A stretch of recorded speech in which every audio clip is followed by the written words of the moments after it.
Assalamualaikum warahmatullahi wabarakatuh. Seperti biasa saya akan membahas alur cerita dari Against the Sky Supreme ya guys. Sebelum ke pembahasan jangan lupa, like, comment and subscribe ya. Yuk tanpa basa-basi lagi kita langsung ke pembahasannya. Di episode sebelumnya, Feng Tiantu dan 11 jenderal lainnya datang ke rumah wakil kepala kota dan memasuki ruang dewan. Setelah mengetahui bahwa Ling Huchong dibunuh, 11 jenderal menghibur Ling Hu Yunfei. Ling Hu Yunfei menatap 11 orang dengan mata merah, dan berkata dengan sungguh-sungguh. Kota yang ditinggalkan begitu besar, menangkap Tan Yun tidak diragukan lagi mencari jarum di tumpukan jerami. Jadi katakan padaku apa yang kamu pikirkan, ucap Ling Hu Yunfei. Mendengar ini, Feng Tiantu memimpin. Wakil Tuan Kota, menilai dari kekuatan orang-orang yang dibunuh Tan Yun, kekuatan Tan Yun seharusnya berada di peringkat ke-7 hingga ke-9. Alasan mengapa dia tidak berani mengganggu 11 jenderal kita adalah karena dia tahu dia tidak yakin.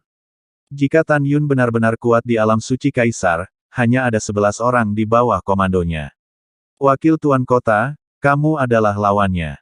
Tapi kota yang ditinggalkan itu sangat luas, jika kamu ingin menangkapnya, itu benar-benar terlalu sulit, ucap Feng Tiantu.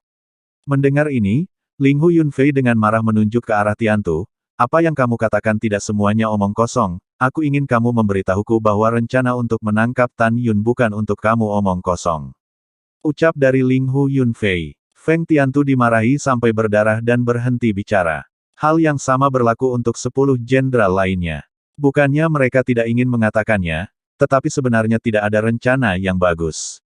Wakil penguasa kota memintamu untuk berbicara. Ling Hu Yunfei sangat marah ketika memikirkan kematian putra kesayangannya. Apakah kalian semua bodoh, ucap Ling Hu Yunfei.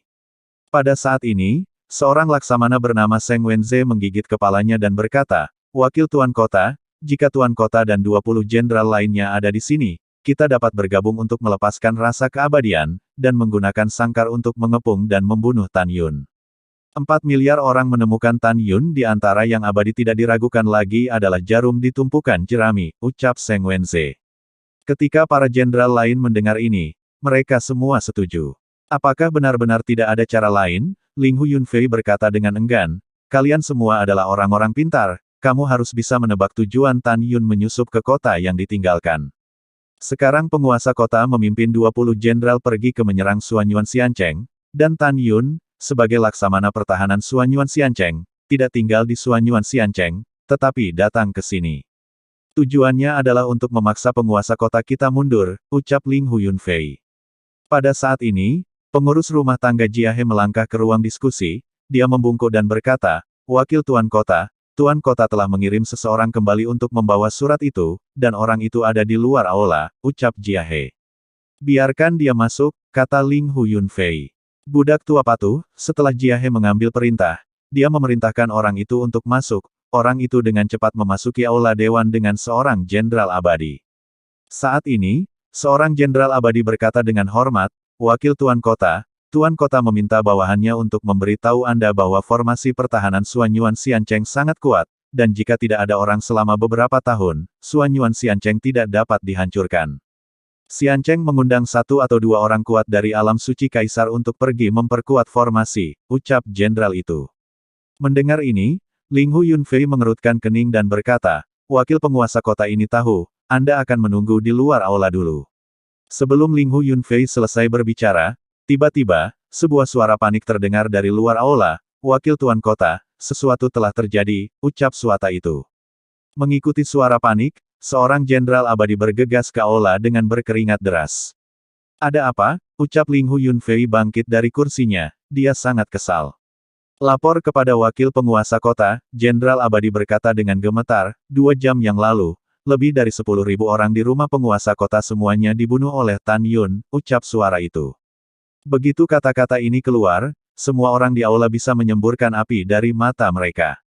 Lapor, pada saat ini, seorang letnan berteriak dan bergegas ke aula, apa yang dia katakan selanjutnya menyebabkan 11 jenderal yang hadir menjadi patah hati dan marah. Ada apa lagi? Teriak Ling Hu Yunfei. Wakil jenderal melirik 11 jenderal, dan kemudian mengarahkan pandangannya pada Ling Hu Yunfei. Terengah-engah, lapor kepada wakil penguasa kota, sekarang tidak hanya 11 jenderal yang mengkhianati kediaman Suanyuan Xiancheng Yamge telah dicuci dengan darah oleh Tan Yun. Bahkan rumah-rumah besar dari 20 jenderal di kota saya dibantai oleh Tan Yun. Semua mati, ucap orang itu. Mendengar ini, Feng Tiantu gemetar, meraih letnan, dan berteriak, "Di mana istri saya, di mana anak saya?" ucap Feng Tiantu. Orang itu berkata dengan wajah pucat, "Jenderal Feng, anggota keluarga Anda juga mati," ucap orang itu.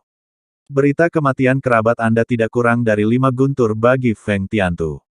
Hal yang sama berlaku untuk 10 jenderal lainnya. Air mata menggenang di mata mereka, air mata kesedihan. Wakil jenderal gemetar dan berkata lagi, wakil penguasa kota dan jenderal, Tan Yun juga meninggalkan catatan, dia berkata bahwa dia akan meninggalkan kota yang ditinggalkan dalam beberapa hari, tolong jangan kirim. Dia juga mengatakan bahwa dia akan datang lagi sebentar lagi, ucap orang itu. Pada saat ini, Ling Hu Yunfei dan yang lainnya tidak punya waktu untuk berspekulasi apakah Tan Yun benar-benar akan pergi ketika letnan berkata bahwa Tan Yun akan pergi. Dalam hati mereka lebih suka percaya apa yang mereka miliki atau tidak. Wakil Tuan Kota, kita tidak boleh membiarkan Tan Yun melarikan diri dari gerbang kota. Ya, Wakil Tuan Kota, kita harus menangkapnya dengan perseteruan berdarah. Rumah Tuan Kota dibantai, dengan temperamen Tuan Kota, apakah dia bisa membiarkan kita pergi? Tuan Kota pasti akan membunuh kita karena kejahatan kelalaian, ucap 11 jenderal. Feng Tiantu dan 11 jenderal lainnya berkata satu demi satu. Mendengar ini, wajah Ling Hu Yunfei berubah muram, apakah kamu tidak berbicara omong kosong? Jika penguasa kota kembali dan mengetahui bahwa Tan Yun telah melarikan diri, kami pasti akan dieksekusi. Jenderal, kita harus menangkapnya dan menyerahkannya kepada penguasa kota, ucap Ling Hu Yunfei. Setelah berbicara, Ling Hu Yunfei berkata kepada para jenderal abadi di luar aula, masuk, ucap Ling Hu Yunfei. Tiba-tiba orang abadi bergegas ke aula. Ling Hu Yunfei berkata dengan sungguh-sungguh, Tan Yun, Jenderal Perlindungan Suanyuan Xiancheng, sekarang sedang dibantai di kota yang ditinggalkan, masalah guild formasi dan guild talisman, beritahu penguasa kota. Kamu tinggalkan kota yang ditinggalkan untuk sementara waktu untuk mencari bala bantuan, dan biarkan penguasa kota untuk sementara menyerang Suanyuan Xiancheng dan kembali untuk mencari dan membunuh Tan Yun bersama-sama. Adapun Tan Yun, wakil penguasa kota akan menjaga gerbang kota secara pribadi dan tidak akan pernah membiarkan dia melarikan diri, ucap Ling Hu Yunfei. Mendengar ini, yang abadi buru-buru pergi. Ling Hu Yunfei memandang ke 11 jenderal dan berkata dengan tegas, saya akan menjaga gerbang kota secara pribadi. Kalian terus mencari Tan Yun di seluruh kota. Setelah Anda menemukan jejak Tan Yun, pergilah ke gerbang kota dan segera beritahu saya. Bahkan jika kita tidak bisa menangkap Tan Yun, kita tidak boleh membiarkan dia kabur. Mengerti, ucap Ling Hu Yunfei. Bawahan mengerti, ucap 11 jenderal berkata sambil menangis. Ling Hu Yunfei memerintahkan, dan juga setiap warga kota yang kami tinggalkan memiliki token identitas. Token identitas ini dibuat dengan teknik rahasia kota kami, dan Tan Yun tidak bisa berpura-pura. Perintah berlanjut, biarkan semua prajurit menyelidiki 4 miliar abadi satu per satu, dan mereka yang tidak memiliki token identitas, apapun alasannya, akan dibunuh tanpa belas kasihan, ucap Ling Hu Yunfei. Setelah mengatakan ini, Ling Hu Yunfei dan para jenderal membagi pekerjaan dan meninggalkan mansion. 3 jam kemudian, di kota yang ditinggalkan, di gang terpencil, tergeletak mayat ratusan tentara abadi. Di sebuah paviliun jauh di dalam gang, Tan Yun yang telah berubah menjadi jubah putih, menggunakan mata ilahi Hongmeng-nya untuk mengendalikan seorang jenderal abadi dari peringkat ke-9 alam kaisar. Sekarang, bagaimana, wakil penguasa kota akan berurusan dengan saya, tanya Tan Yun. Jenderal abadi berkata dengan ekspresi datar, setelah wakil penguasa kota mengetahui bahwa Anda ingin melarikan diri dari kota, dia secara pribadi menjaga gerbang kota. Dan 11 jenderal lainnya memerintahkan seluruh pasukan untuk mencari Anda. Dan wakil penguasa kota saya telah mengirim seseorang untuk memberitahu penguasa kota, untuk sementara menyerang Suanyuan Xiancheng, dan ingin pemilik kota kembali dan membunuh Anda bersama-sama, ucap orang itu. Mendengar ini, Tan Yun merasa lega, dengan cara ini, Suanyuan Xiancheng untuk sementara aman. Wakil tuan kota Anda, apakah dia masih memiliki kerabat di kota yang ditinggalkan, ucap Tan Yun. Jenderal abadi berkata dengan ekspresi membosankan, ada rumah bangsawan di utara kota, dan pemilik manor tampaknya adalah putra tidak sah dari wakil penguasa kota, ucap orang itu. Setelah mendengarkan, Tan Yun menamparkan tangannya, membunuh orang itu. 2 hari kemudian, sesosok terbang keluar dari kehampaan dan mendarat di bawah pintu keluar gerbang kota, berubah menjadi Jia He, kepala pelayan dari rumah wakil tuan kota. Pada saat ini, Jia He tampak bingung, dan dahinya dipenuhi butiran keringat. Pengurus rumah tangga, ada apa denganmu? Ucap Ling Huyun Fei yang duduk di kursi, bertanya dengan jentikan alis putihnya. Jia He berbisik, wakil tuan kota, tuan muda kedua meninggal dan dibunuh oleh Tan Yun, ucap Jia He. Jia He terus memanggilnya secara pribadi, putra haram Ling Huyun Fei disebut tuan muda kedua. Ling Huyun Fei berkata dengan sedih dan marah, saya benar-benar marah, Tan Yun membunuh conger saya, dan sekarang dia membunuh Pinger lagi, dia ingin saya memotong keturunan saya. Bukankah aku sudah memintamu untuk menyuruhnya bersembunyi, ucap Ling Huyun Fei. Namun, jawaban Jia He selanjutnya membuat Ling Huyun Fei semakin tertekan dan tidak bisa bernapas. Tetapi melihat Jia He berbisik, wakil tuan kota, budak tua ini memang telah memberitahu tuan muda kedua. Tuan muda kedua tidak berani mengabaikan, dia bersembunyi di manor, tetapi dia masih ditarik keluar oleh Tan Yun dan terbunuh. Wakil tuan kota, Tan Yun ini kejam, dia bukan manusia, dia iblis, ucap Jia He. Ling Huyun Fei dua putranya meninggal satu demi satu. Dalam sekejap, dia tampak berusia puluhan tahun. Dia menghela nafas dan duduk di kursi dengan lemah. Dia melambai ke Jia He, aku lelah, kamu harus mundur dulu, ucap Ling Huyun Fei. Tepat ketika Jia He berbalik dan mengambil 2 langkah, suara Ling Huyun Fei datang dari belakangnya, berhenti, ucap Ling Huyun Fei. Wakil tuan kota, kamu punya apa pesananmu, kata Jia He. Ling Huyun Fei berkata, pergi, belikan aku permen batu, ucap Ling Huyun Fei. Oke, Jia He menjawab, bingung, wakil penguasa kota tidak memiliki kebiasaan makan permen, untuk apa dia menginginkan permen. Dengan ragu, Jia He pergi dan kembali keesokan harinya, membawa sepiring permen batu, dan meletakkannya di atas meja di depan Ling Huyun Fei. Ling Huyun Fei mengambil sepotong dan memasukkannya ke dalam mulutnya, menutup matanya dan berbaring di kursi, dan melambai ke Jia He, memberi isyarat padanya untuk pergi. Dalam sekejap mata, 3 hari lagi berlalu. Lapor, seorang abadi akan turun dari langit dan mendarat di depan Ling Huyun Fei. Tanpa menunggu Jenderal Abadi berbicara, Ling Huyun Fei membuka matanya, menjulurkan jari kurus, menunjuk ke piring di atas meja dan berkata, jangan bicara dulu, makan permen sebelum berbicara, ucap Ling Huyun Fei. Bawahan patuh, orang abadi itu bingung, dan ragu-ragu mengambil sepotong permen dan memasukkannya ke dalam mulutnya. Pada saat ini, Ling Huyun Fei berkata, ketika saya masih kecil, kakek saya menyukai permen, dan dia memberitahu saya bahwa makan sepotong permen adalah hal yang baik. Oke, Anda bisa mengatakannya sekarang, ucap Ling Huyun Fei. Orang abadi menunjukkan kepahitan besar di wajahnya, dia membungkuk dan berkata, lapor kepada wakil penguasa kota, hanya 1 jam kemarin, Tan Yun membantai 5 juta abadi dan lebih dari 300.000 tentara abadi di barat kota, ucap orang itu. Mendengar ini, Ling Huyun Fei terkejut dan sangat marah. Setelah kamu memuntahkan gula, menyingkir, ucap Ling Huyun Fei. Orang abadi itu memuntahkan gula dengan tergesa-gesa, sangat ketakutan sehingga dia melarikan diri. Dalam 3 bulan ke depan, Ling Huyun Fei mendengar berita bahwa Tan Yun membantai orang-orang abadi dan tentara abadi setiap saat. Sebanyak 230 juta abadi dibantai, dan lebih dari 5 juta tentara abadi dibantai. Namun, tidak ada jejak Tan Yun yang ditemukan. Dia membuat Ling Huyun Fei sangat marah sehingga dia ingin muntah darah. Lapor, pada saat ini, seorang jenderal abadi terbang di depan Ling Huyun Fei.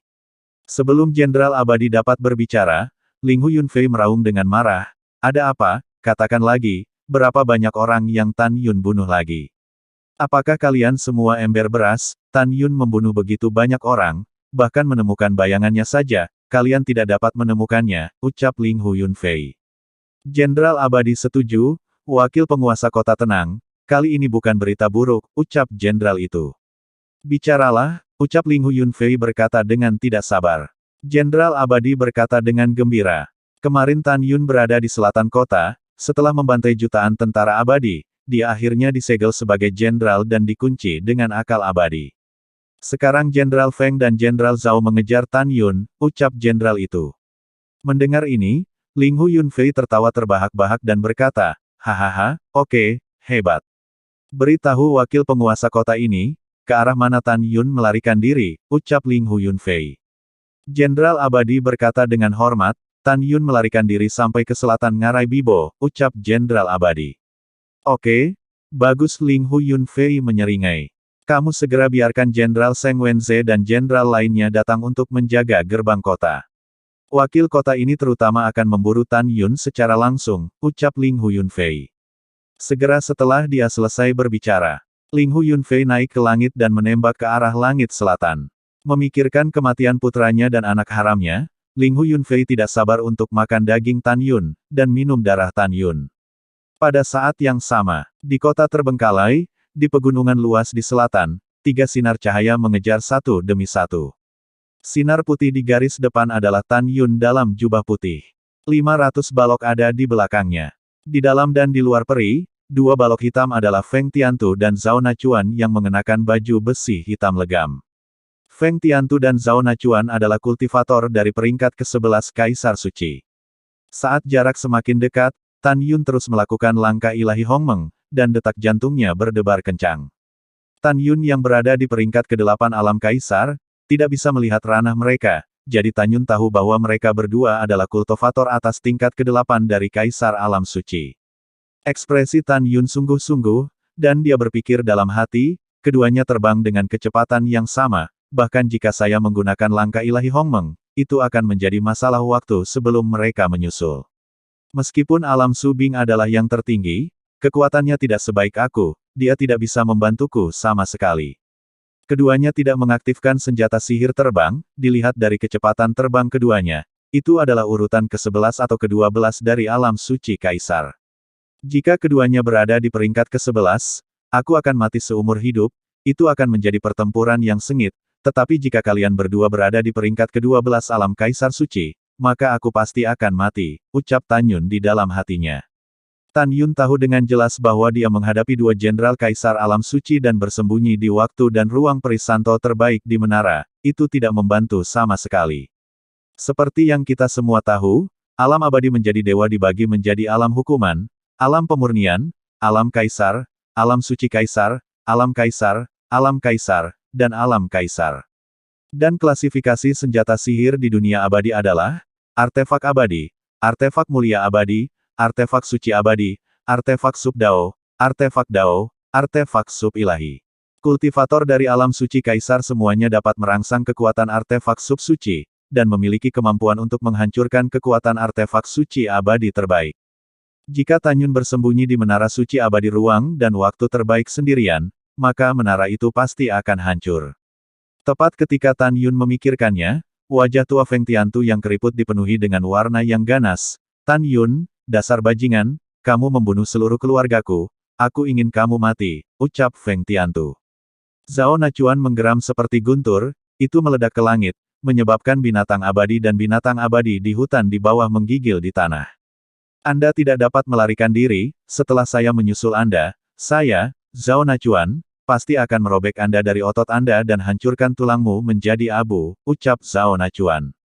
Mendengar ini, mata Tan Yun menunjukkan kilau kecemerlangan, dan tanpa menoleh dia tersenyum dan berkata, kalian berdua kultivator peringkat ke-11 dari alam suci Kaisar, bergabung untuk memburu yang lebih lemah dari peringkat ke-8 Kaisar Alam, dan mereka masih tidak bisa mengejar. Jika aku jadi kamu, aku akan malu, ucap Tan Yun. Ketika Zhao Nachuan dan Feng Tiantu mendengar kata-kata itu, mereka menahan amarah mereka dan saling memandang saat mereka terbang. Ada kejutan di mata masing-masing. Tan Yun, kamu tidak berada di tingkat ke-8 dari alam Kaisar, kan? Zhao Nachuan bertanya. Kamu pasti tingkat ke-11 dari alam suci Kaisar, tetapi kamu telah menyembunyikan wilayahmu, jika tidak, kamu tidak akan bisa melihat alam khusus kita berdua, ucap Zhao Nachuan. Mendengar ini, Tan Yun merasa beruntung bahwa keduanya berada di tingkat ke-11 dari alam suci Kaisar, bukan tingkat ke-12. Jika saya bisa melakukan serangan diam-diam dan memberikan kerusakan berat pada satu orang terlebih dahulu, maka saya memiliki peluang lebih baik untuk bertahan hidup, ucap Tan Yun di dalam hati. Tidak, kamu salah, Tan Yun tertawa dan berkata, aku tidak berada di tingkat ke-11 dari alam suci Kaisar, tetapi tingkat ke-12 dari alam suci Kaisar, ucap Tan Yun. Bah, Zhao Nachuan menyeringai. Feng Tiantu berkata dengan kejam, Saudara Zhao, jangan bicara omong kosong dengannya, kita bisa menyusulnya paling lama 3 jam, ucap Feng Tiantu. 2,5 jam kemudian, Tan Yun terbang keluar hutan dan menarik perhatiannya adalah ngarai yang megah. Energi abadi tetap ada di ngarai, mata bisa melihat melalui energi abadi yang tebal, dan ada danau besar di ngarai. Danau itu dalam, biru berkilau, dan cukup damai. Tan Yun diam-diam berkata, dan melihat kembali kedua yang muncul dalam 100 abadi. Kemudian, dia melakukan langkah ilahi Hong Meng, menukik ke bawah, membawa gelombang biru yang mengerikan, dan bergegas ke danau.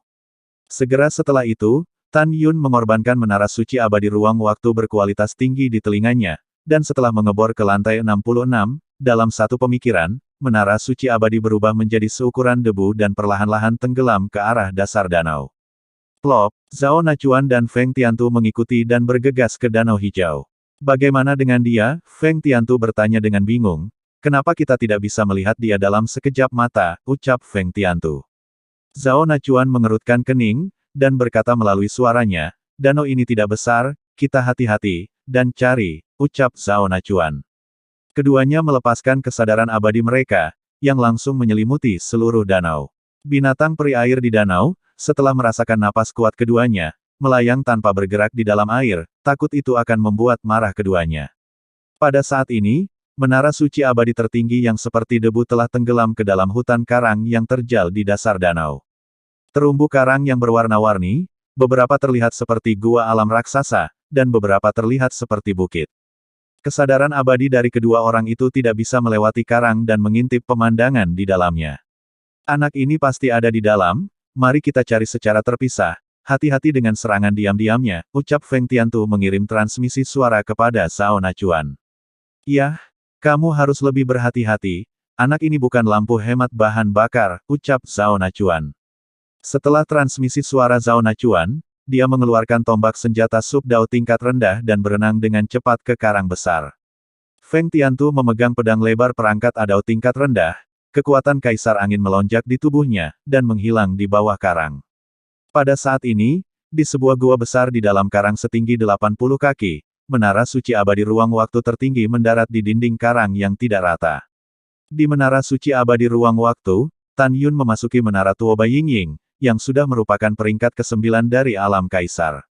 Tuan, mengapa kamu di sini? Ucap Tuoba Yingying yang duduk bersila, bangkit dan tersenyum. Yingying, aku dikejar oleh 2 jenderal tingkat ke-11 Kaisar Alam Suci, Tan Yun berkata dengan sungguh-sungguh, aku sekarang bersembunyi di Menara Sein Abadi, dan aku mengendalikan Menara Sein Abadi untuk tenggelam ke dalam karang di dasar danau. Jika mereka berdua akan menemukan Menara Suci Abadi melalui rasa keabadian mereka. Begitu mereka menemukan, akan sangat sulit bagi saya untuk melarikan diri dari bencana ini dengan kerja sama keduanya. Sekarang, saya ingin Anda membantu saya membingungkan salah satu dari mereka, dan kemudian saya akan datang menyerang, ucap Tan Yun. Mendengar ini, Tuoba Yingying berkata, Oke, Tuan, bagaimana aku melakukannya, ucap Tuoba Yingying. Tan Yun mencibir, kami seperti ini, ayo lewat sini, ucap Tan Yun. Setelah beberapa saat, di hutan karang, Feng Tiantu berkata melalui transmisi suara, Saudara Zhao, sudahkah Anda menemukannya, ucap Feng Tiantu. Tidak, di karang yang gelap, transmisi suara Zhao Nachuan berhenti, dan segera, dengan penuh semangat, transmisi suara, saya menemukannya. Dia berada di gua karang 100 kaki di belakangku, dan aku merasakan nafas kemanusiaan, ucap Zhao Nachuan. Begitu suara Zhao Nachuan jatuh, teriakan keras Tan Yun tiba-tiba terdengar, pergi ke neraka. Detik berikutnya, sosok berjubah putih, memegang pedang, dengan cepat meluncur melalui air, dan menikam Zhao Nachuan di bagian belakang leher. Senang kamu datang, ucap Zhao Nachuan melolong bersemangat. Segera, gumpalan kekuatan emas Kaisar Guntur meletus di tubuhnya. Sambil memegang tombak, Zhao Nachuan melakukan tendangan voli dari danau dan muncul di belakang sosok putih dengan kecepatan secepat kilat, sebuah tombak berbalik, membawa aliran darah, dan menusuk bagian belakang leher, Tan Yun. Hahaha, Chops, Anda tidak memikirkan ini bukan? Zhao Nachuan melihat ke belakang, Tan Yun, dan tertawa liar, kamu tidak menyangka bahwa apa yang disebut serangan diam-diam, di mataku, akan mati, ucap Zhao Nachuan. Pada saat ini, Feng Tiantu, langsung muncul di lubang raksasa di dalam karang, matanya dengan cemas berkata, Saudara Zhao, Anda tidak bisa membunuhnya, jangan lupa kata-kata wakil wali kota. Tan Yun binatang buas ini, membantai rumah penguasa kota, dan wakil penguasa kota berkata bahwa dia akan ditangkap hidup-hidup sampai penguasa kota kembali untuk menanganinya. Suara Feng Tiantu berhenti tiba-tiba, dan kemudian dia tampak seperti telah menemukan sesuatu yang sangat menakutkan. Di depan matanya, dia melihat bahwa pria di Bai Pao yang ditusuk di bagian belakang lehernya dengan tombak oleh Zhao Nachuan bukanlah Tan Yun. Tapi itu adalah wanita menakjubkan yang menyamar sebagai seorang pria. Pada saat ini, meskipun lehernya ditusuk, meskipun ada gelombang darah di mulutnya, tapi dia tersenyum. Adegan yang mengerikan. Senyum aneh itu membuat Feng Tiantu ngeri. Dia tidak bisa mengerti mengapa wanita ini ditusuk di lehernya, tetapi dia tidak mati. Dan juga, dari mana wanita ini berasal? Saudara Zhao, hati-hati, dia bukan Tan Yun. Dalam teriakan serak Feng Tiantu, tiba-tiba, menara suci abadi di dinding batu di belakang Zhao Nachuan, dengan cahaya putih berkedip, Tan Yun keluar dari udara tipis dengan pedang pembunuh Hongmeng. Uci, dengan pedang Hongmeng pedang suci melesat keluar dari tangan Tan Yun, dengan darah yang menyembur, menusuk punggung Zhao Nachuan. Zhao Nachuan layak menjadi kultivator dari peringkat ke-11 Kaisar Alam Suci, tepat ketika pedang suci Hongmeng hendak menikamnya di jantung, dia berbalik ke samping dengan sangat cepat, menghindari nasib buruk hatinya yang hancur dan sekarat. Zhao Nachuan menyemburkan darah dari mulutnya. Dia tidak peduli untuk melihat siapa wanita yang tertusuk di bagian belakang lehernya. Dia tiba-tiba menarik tombak dari leher Tuo Bai Yingying, berbalik dan menusuk ke arah tenggorokan Tan Yun, pergi ke neraka, ucap Zhao Nachuan. Pada saat ini, Feng Tiantu sadar dan menemukan bahwa Tuo Bai Yingying hanya berada di peringkat ke-9 alam kaisar. Dia memegang pedang lebar dan membunuh Tuo Bai Yingying. Aku tidak peduli mengapa kamu ditembus lehernya tidak mati. Aku membunuhmu hari ini, ucap Feng Tiantu. Sekarang Tuo Bai Yingying hanya memiliki kekuatan untuk menantang kultivator tingkat 8 dari Kaisar Suci. Menghadapi pedang Feng Tiantu, dia tidak bisa menghindar sama sekali. Puci, Tuo Bai Yingying dipotong oleh pedang Feng Tiantu. Ketika Feng Tiantu memutuskan bahwa Tuo Bai Yingying sudah mati, apa yang terjadi selanjutnya membuatnya pucat karena ketakutan. Tetapi melihat kepala Tuo Bai Yingying masih memiliki senyum aneh, dan berkata, kamu tidak bisa membunuhku, ucap Tuo Bai Yingying. Begitu suara itu jatuh, kepala Tuo Bai Yingying terbang ke tubuhnya dengan kecepatan tinggi, menyembuhkan seperti kilat. Ah, kakak Feng Xian, selamatkan aku. Pada saat ini, suara Zhao Nachuan yang sangat ketakutan datang dari telinga Feng Tiantu. Dia mengikuti reputasinya, dan adegan yang mengikutinya membuat Feng Tiantu merasakan ketakutan di lubuk hatinya. Di hadapan Feng Tiantu, Tan Yun meledakkan tombak adau tingkat rendah yang ditikam oleh Zhao Nachuan dengan satu pukulan. Betul sekali, hanya dengan satu pukulan, tombak Zhao Nachuan hancur berkeping-keping. Segera setelah itu, Tan Yun meraung dan menendang dada Zhao Nachuan dengan kecepatan kilat. Bang! Setelah armor artefak abadi immortal kelas atas Zhao Nachuan terkoyak, dadanya runtuh, 7 lubangnya berdarah, dan tubuhnya menghancurkan sepotong batu. Zhao Nachuan berada di danau, darah menyembur dari mulutnya, dan jatuh ke dasar danau. Dia terluka parah, wajahnya pucat dan ketakutan, dia tidak pernah menyangka bahwa kekuatan fisik Tan Yun begitu kuat, sehingga dia bisa menghancurkan tombak senjata subdao tingkat rendahnya menjadi berkeping-keping. Saudara Feng Xian, selamatkan aku, ucap Zhao Nachuan berteriak ngeri, di mata Feng Tiantu yang ketakutan, tetapi melihat tubuh Tan Yun tiba-tiba melonjak menjadi 600 kaki besar, seperti binatang buas raksasa, menghancurkan gua karang. Tan Yun, siapa sebenarnya kamu, ucap Feng Tiantu dikejutkan oleh penampilan Tan Yun dan tidak bisa menahan diri untuk bertanya dengan keras. Tentu saja itu musuh abadimu, ucap Tan Yun dengan tegas mengangkat kaki kanannya dan menginjak Zhao Nachuan. Tidak, retak. Jeritan Zhao Nachuan tiba-tiba terputus, dan tubuhnya berubah menjadi daging di kaki Tan Yun. Boom! Saat Tan Yun menghentakkan kakinya, dasar danau retak, dan terumbu karang tidak dapat menahan kekuatan sisa satu kaki, dan pecah berkeping-keping. Yingying, masuk, ucap Tan Yun. Tuo Bai Yingying menghilang begitu saja dan masuk ke menara peri kelas atas di telinga Tan Yun. Feng Tiantu menatap Tan Yun seperti musuh, dan berkata dengan sungguh-sungguh, Tan Yun, jika bukan karena serangan diam-diammu yang melukai Jenderal Zhao, jika tidak, bagaimana mungkin kau bisa membunuh Jenderal Zhao, ucap Feng Tiantu. Begitu dia selesai berbicara, Feng Tiantu tiba-tiba memikirkan sesuatu, dan matanya menunjukkan keterkejutan, Tan Yun, aku mengingatnya. Saya mendengar bahwa hanya ada satu ras di surga dan dunia, dan itu disebut abadi, itu kle dewa, dan ras ini adalah kle surgawi dari alam dewa Hongmeng sebelumnya. Dan wanita bernama Ying Ying tadi adalah kle surgawi. Kle surgawi adalah alam dewa kekacauan, alam dewa asal, ras yang mengeluarkan perintah untuk memotong gulma dan membasmi akarnya. Saya ingin memberitahu berita ini kepada dewa abadi yang unggul, dan kemudian biarkan dewa abadi memberitahu pengendali kota terbengkalai, dan biarkan pengendali memberitahu Kaisar Abadi 9 Surga Hongmeng. Saya telah memberikan kontribusi yang besar, dan sudah dekat untuk meninggalkan tanah terbengkalai ini, ucap Feng Tiantu. Semakin banyak dia berbicara, Feng Tiantu semakin bersemangat.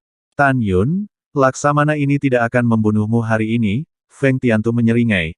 Aku ingin memberitahu wakil penguasa kota kabar baik, dan kemudian hahaha. Kamu akan menunggu untuk masuknya makhluk abadi yang unggul, ucap Feng Tiantu. Feng Tiantu tidak ingin membunuh Tan Yun. Tidak, tentu saja tidak. Tan Yun membunuh seluruh keluarganya dan membanjiri rumahnya, bagaimana mungkin dia tidak ingin membunuh Tan Yun? Alasan mengapa dia tidak bertindak adalah karena dia bisa melihat dari tubuh Tan Yun yang melonjak 600 kaki, bahwa Tan Yun jelas bukan orang biasa. Dia curiga bahwa Tan Yun adalah reinkarnasi dari dewa raksasa, karena apakah itu 9 alam abadi besar Hongmeng, alam abadi asal atau alam abadi kekacauan, dia belum pernah mendengar teknik pemurnian tubuh apapun yang dapat meningkatkan ukuran tubuh hingga 600 kaki. Dia menatap Tan Yun, rasa takut tiba-tiba muncul. Intuisi memberitahunya bahwa Tan Yun tidak mudah dihadapi. Tan Yun menatap Feng Tiantu dengan sepasang mata raksasa, dan berkata dengan sungguh-sungguh, kamu tahu terlalu banyak. Hanya ada satu konsekuensi, yaitu kematian. Jika aku berurusan dengan dua kultivator alam peringkat ke-11, tidak ragu ini adalah situasi hidup dan mati, tapi itu lebih dari cukup untuk berurusan denganmu, ucap dari Tan Yun. Lalu setelah itu, bagaimanakah kelanjutan ceritanya? Next di episode berikutnya ya, wassalamualaikum warahmatullahi wabarakatuh.